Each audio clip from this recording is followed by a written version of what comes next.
Haleluya. Shalom saudara-saudaraku yang kekasih di dalam Tuhan Yesus Kristus. Puji Tuhan, kalau kita boleh ada sebagaimana kita ada sampai hari ini semua karena kasih setia Tuhan yang tidak pernah berakhir dalam kehidupan setiap kita. Puji Tuhan.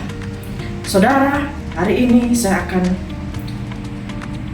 memberikan berkat Tuhan melalui renungan yang akan saya sampaikan. Semoga memberkati saudara sekalian.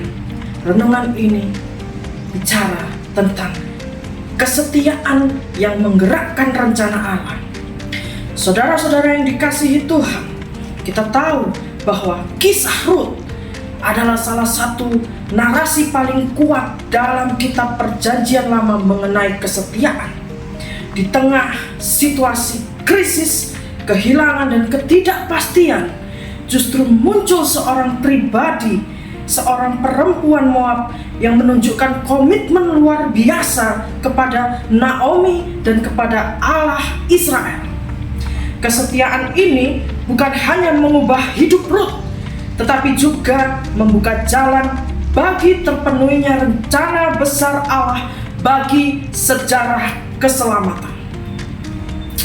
Hari ini kita akan belajar bahwa kesetiaan yang benar tidak menunggu keadaan ideal. Kesetiaan justru teruji ketika hidup tidak pasti. Ada 4 hal yang saya catat di sini. Yang pertama, kesetiaan Rut dimulai dari keputusan iman. Dalam Rut ayatnya pasal pertama ayat yang ke-16b dikatakan di situ. Rut berkata, "Bangsamu lah bangsaku dan Allahmu lah Allahku." Saudara, pernyataan ini bukan sekedar ungkapan sentimental dari seorang menantu kepada mertuanya, tetapi ini adalah keputusan, sebuah deklarasi iman yang tegas. Rut ketika mengucapkan ini, ia sadar dan ia dengan penuh kesadaran mengerti bahwa ia akan meninggalkan yang pertama, identitas kulturalnya sebagai seorang Moab. Yang kedua, Rut meninggalkan dewa-dewa bangsanya.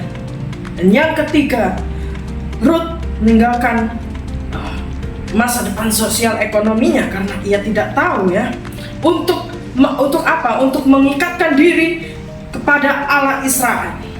Kesetiaan kepada Allah selalu dimulai dari keputusan iman yang jelas.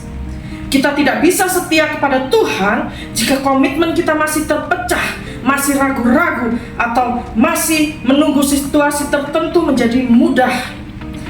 Rut menunjukkan bahwa iman sejati menuntut keputusan yang konkret, bahkan ketika konsekuensinya adalah ketidakpastian. Yang kedua, kesetiaan Rut terwujud dalam tindakan nyata. Dalam Rut pasal 2 ayatnya yang kedua dan ketiga, itu saudara bisa baca sendiri. Rut tidak hanya berkomitmen secara verbal, ia mengambil tindakan. Di ladang Boas, ia bekerja keras mengumpulkan jelai dari pagi hingga petang. Kesetiaannya tidak bersifat pasif atau menunggu, tetapi diwujudkan dalam ketekunan dan inisiatif.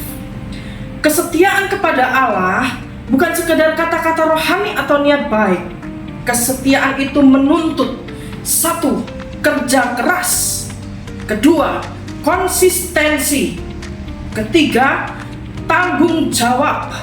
Yang keempat adalah integritas dalam melakukan tindakan. Ya saudara, kita masuk ke poin yang ketiga. Kesetiaan Rut mengundang penyertaan Allah. Dalam Rut pasal 2 ayatnya yang ke-11 dan ke-12. Boas berkata bahwa Tuhan akan membalas perbuatan Rut. Ini menegaskan bahwa Allah memperhatikan kesetiaan sekalipun dilakukan dalam kesunyian dan tanpa sorotan. Alkitab menunjukkan bahwa kesetiaan manusia sering menjadi pintu bagi karya Allah. Ketika kita setia, Allah menyingkapkan jalan baru. Allah memberikan perlindungan. Allah membuka peluang yang tidak kita duga. Allah menempatkan kita di titik-titik strategis bagi rencananya.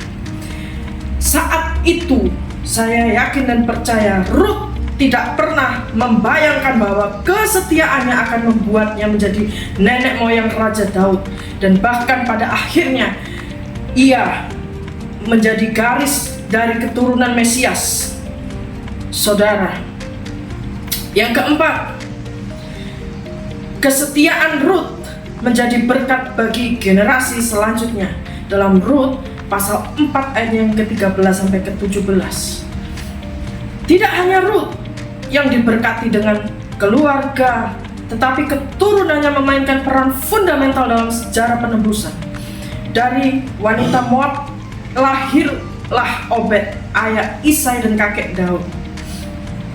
Dari kesetiaan Ruth kita bisa lihat bahwa kesetiaan selalu berdampak lintas generasi.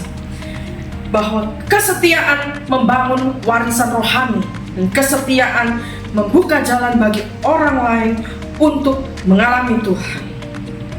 Saudara, dari kesetiaan Ruth ini mengajarkan kepada kita bahwa kesetiaan dimulai dari keputusan iman, dan kesetiaan harus diwujudkan dalam tindakan.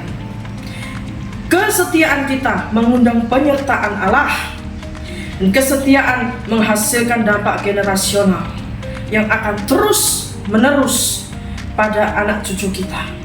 Marilah kita meneladani Ruth, setia bukan hanya ketika mudah, tetapi tetap teguh pada hidup yang tidak pasti, sebab Allah bekerja melalui kesetiaan seperti itu. Kesetiaan yang diam dan percaya. Kiranya kita menjadi umat yang setia, sehingga Tuhan memakai hidup kita untuk menggenapi rencananya yang mulia.